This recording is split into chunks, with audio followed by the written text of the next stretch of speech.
I mean, he's a hell of a running back. There's no doubt about it.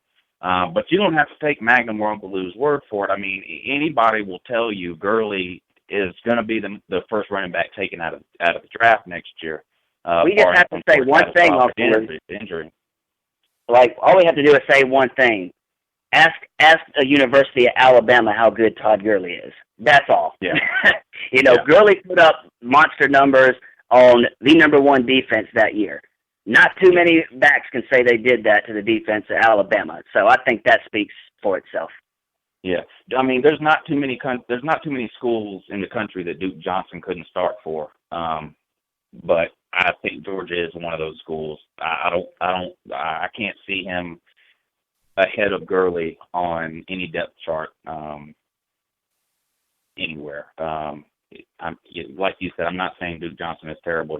He's great. Definitely the best back in the ACC. Probably a top 5 back nationally. But I don't think he's a Todd Gurley.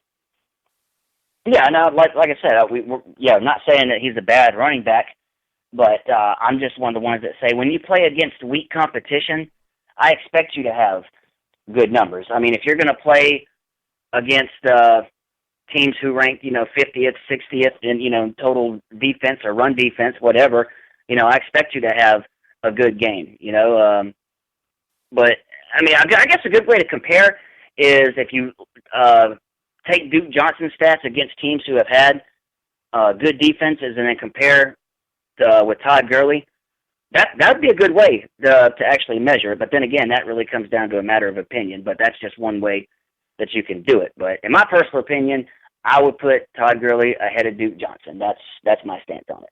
Yeah. All right, and I have Agreed. one question. You were talking about Notre Dame before, and I know I read up somewhere when they originally created the BCS, they basically put a clause in there where if Notre Dame has a winning season, they automatically get a BCS bid. Now, see, that's just ass. Like that. So you're saying if they could finish 7-5, they would get an automatic BCS berth? Is that what you're saying? No, they had to have a certain ranking as well. They had to have if they had. Okay, I'm about to say because he said all he said was a winning record. Yeah, no. If they were ranked a certain point or higher, they were guaranteed a BCS. Well, that's still trash because there's nothing like that going forward in this new playoff. All that's out the window. Well, that's a good thing because I don't think any other team has that luxury where Notre Dame could be ranked just at a certain spot and they would get a BCS berth just for being ranked at that spot. That's ass, man. That's just stupid. Like get that out of here. That's why unless you're a Notre Dame fan, I don't think anybody really cares about Notre Dame. Same thing. When those rules were put into place, you got to remember it's hard. It's almost hard to remember this now, but when the BCS was first starting up, Notre Dame was the only team in the country with its own TV deal. They had a TV deal with NBC. Every single Notre Dame game was on TV, period.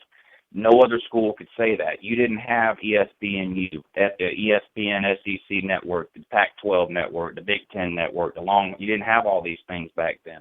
Notre Dame had all the TV money, and they were able to leverage that money against the BCS to get some of these things thrown into the BCS contracts, and that's sort of how it happened.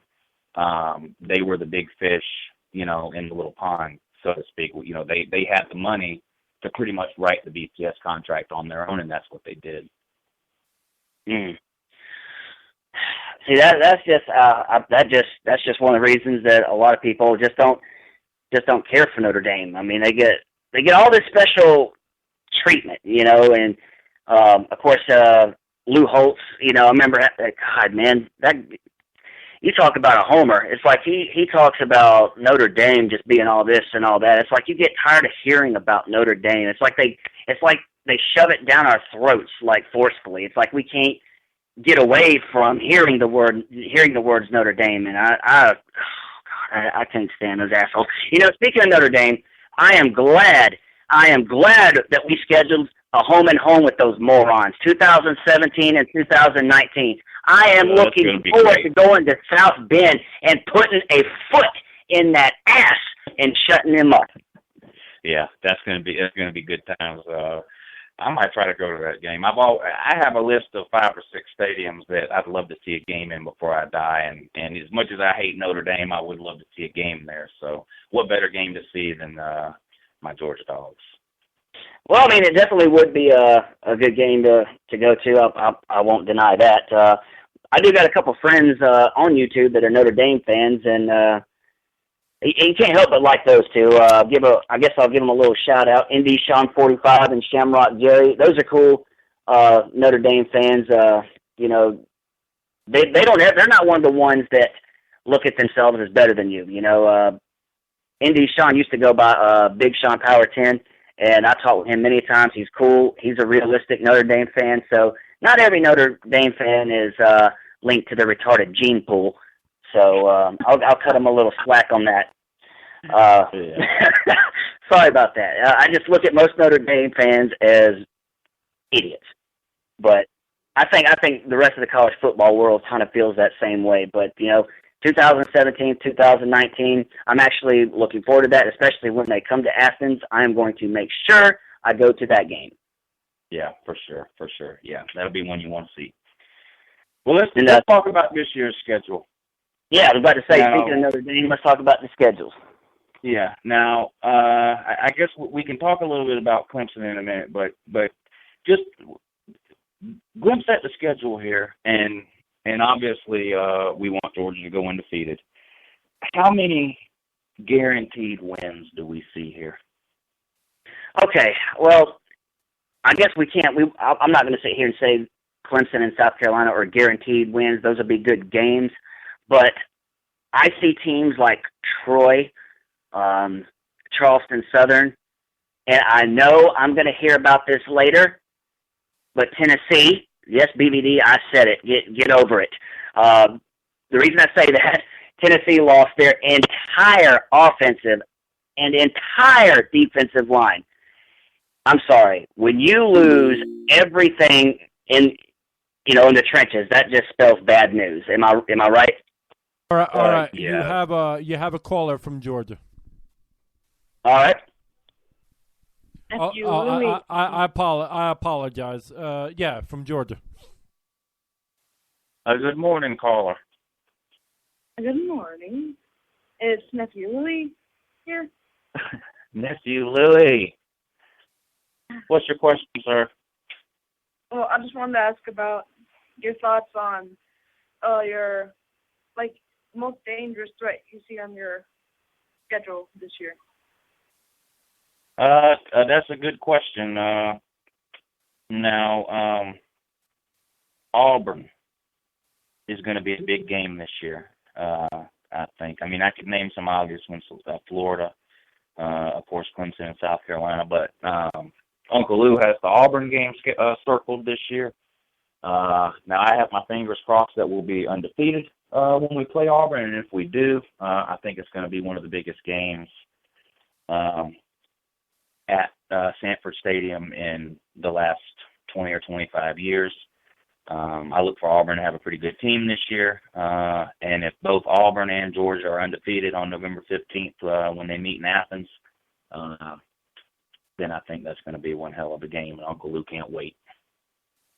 Oh, yeah, that's going to be a good one. As much as now, everybody on YouTube knows that I cannot stand Auburn. You know, I used to live in Auburn.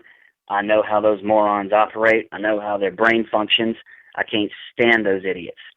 But there's no denying that they had a good team last year. And the one thing that I guess is going to be the question mark on their offense is the loss of Trey Mason. I think he had over 1,800 yards, so that's going to be a lot of production that they're going to have to replace. And if Nick Marshall can quit rolling up, joints and smoking them, then he may be the quarterback and may not. But, if he keeps on, puffing on that stuff, he may not even be the quarterback, but who knows. But even if he's not there, they'll still have a pretty decent team. I mean, they didn't make the national championship by sucking, but let's be real here. They got lucky against Georgia, and they got lucky against Alabama. That was back. I don't think we've ever seen anything like that. Back-to-back weeks, it's like they pull a horseshoe out of the ass. I mean, screw Notre Dame. These guys had the luck of the Irish going on. Am I right? Oh, yeah. I mean, we've never seen anything like it, and we'll probably never see anything like it again. I mean, to have 2 games in 2 consecutive weeks the way it did for Auburn is just amazing. Destiny, fate, whatever you want to call it. The stars aligned, and there's no doubt about it. That's something that's going to be hard to repeat. I think they're going to have to rely a little more this year on talent and a little less on luck. Yeah, I agree, and I think a lot of it was a lot of teams underestimated Auburn, because they were coming off of a 3-9 campaign. I don't think anybody. The first half of the season, the first half of the season, you couldn't even find an Auburn game on TV. I mean, no one was talking about them. Period. I mean, they were 1-0, and then 2-0, and then 3-0, and then 4-0, and they kind of snuck up on everybody. One of the downfalls of having a really good season, and Florida State is about to find this out too, is that you don't sneak up on anybody the next year. Alabama's been going through this for 5 or 6 years now, but everybody that plays Auburn this year is going to have that game circled. Everybody that plays Florida State is going to have that game circled, and that's why it's so hard to repeat. Well, more so than other teams, I know we're going to have that game circled simply because of how our game ended. Like, oh man, I remember that game like it was yesterday, and that's going to haunt me for a long time. I mean, it just sucked that we didn't actually try to swat the ball down. We went for the pick, and it was just like the hand of God grabbed the football and was like, oh, here you go. And it was just one of those plays that causes nightmares. It's the same thing what happened with Alabama in 2012, 5-yard line. We came 5 yards short. It's like we're getting used to these nightmare endings, man. It's getting old. My therapist told me I'm not supposed to talk about the Alabama game or the Auburn game anymore, so we're going to have to move on from that. But now, when I look at the schedule, and now this is me trying to be realistic here, but I see 9 wins minimum on here. Troy, Tennessee, Vanderbilt, Missouri, Arkansas, Kentucky, Charleston Southern, Georgia Tech. Yeah.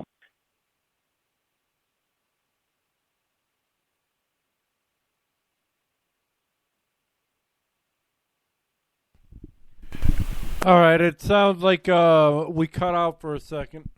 20 points, but it's going to be a tough year. I mean, look at it like this: we've got 8 home games, so our schedule is pretty favorable. Like if we can get through the first 2 weeks, okay, let's just say we beat Clemson and we beat South Carolina. We get a little breather after those first 2 weeks.